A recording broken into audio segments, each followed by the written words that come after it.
বর্তমানে যে দল ক্ষমতায় রয়েছে সে দল একে একে বিশ্ববিদ্যালয়ের ভিসি যারা যোগ্যতা সম্পন্ন ভিসি ছিলেন সুন্দরভাবে বিশ্ববিদ্যালয় চালিয়েছেন তাদেরকে সরিয়ে সেখানে ধান লাগানো ভিসি নানা রকম মিটিং মিছিল করাই তার যোগ্যতা এই ধরনের ভিসিদেরকে নিয়োগ দেওয়া হয়েছে এবং আমরা দেখলাম এই নিয়োগের বিরুদ্ধে বিভিন্ন ক্যাম্পাসে শিক্ষার্থীরা আওয়াজ তুলেছে।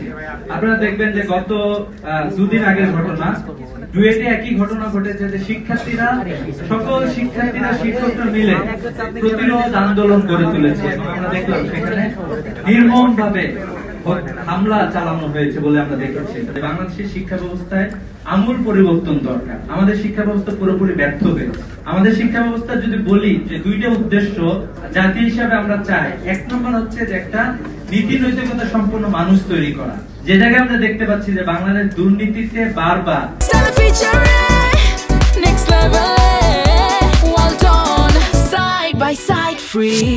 সামনের দিকে দেশগুলোর মধ্যেই থাকে। এখানকার রাজনীতিবিদরা দুর্নীতিগ্রস্ত, এখানকার আমলারা দুর্নীতিগ্রস্ত, এখানকার ব্যবসায়ীরা সবাই দুর্নীতিগ্রস্ত।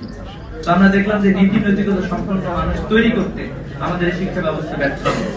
আরেকটা বড় ব্যর্থতা যে শিক্ষা ব্যবস্থা স্কিলড ম্যানপাওয়ার তৈরি করতে ব্যর্থ হয়েছে।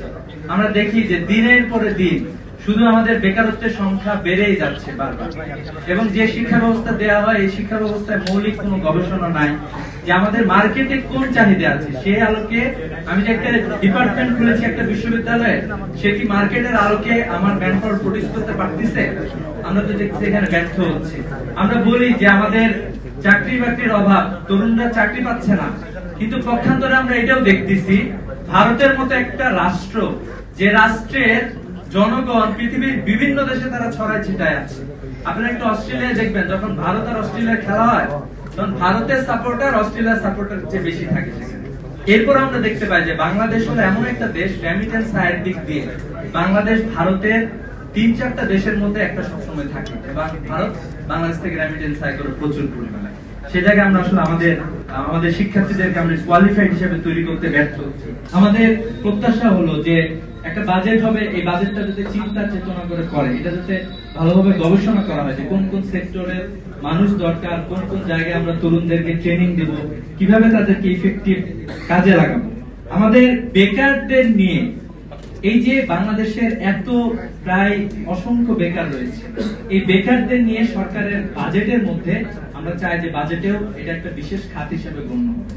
কারণ এত বিশাল একটা প্রজন্ম, তরুণ প্রজন্ম যারা কাজ করতে চায়, যারা কাজ করার জন্য আগ্রহী, তাদেরকে তাদের কোন কোন জায়গাগুলোতে যাওয়ার সুযোগ আছে। স্পেশালি আমরা জানি যে বাংলাদেশে প্রচুর মানুষ আছে যারা বিদেশের বিভিন্ন দেশে থাকে, তাদেরকেও ট্রেনিং দেওয়ার জন্য স্পেশাল ব্যবস্থা সরকারের পক্ষ থেকে রাখা উচিত। যেই মানুষটা সামান্য একটা ছোট কাজ করার জন্য গিয়েছে, তাকে যদি আমি একটু ওয়েবসাইট চালানো শিখাই, কম্পিউটারের টুকটাক কিছু স্কিল শিখাই দিতে পারি, এই জাতীয় ব্যাপারগুলো আমরা মনে করি যে আমাদের বাজেটে অন্তর্ভুক্ত, আমাদের বিস্তারিত পরিকল্পনার মধ্যে থাকা দরকার। শুধুমাত্র ফর্মাল এডুকেশন না, ইনফর্মাল এডুকেশন, উপানুষ্ঠানিক যে শিক্ষা ব্যবস্থা আছে, সবগুলো জায়গায় সরকারকে গুরুত্ব দিতে হবে। আমরা জানি যে টেকনোলজি অনেক দূর আগায় গিয়েছে, এআই সহ অনেক তথ্য প্রযুক্তির সামনে অনেক কিছু ডেভেলপ হবে।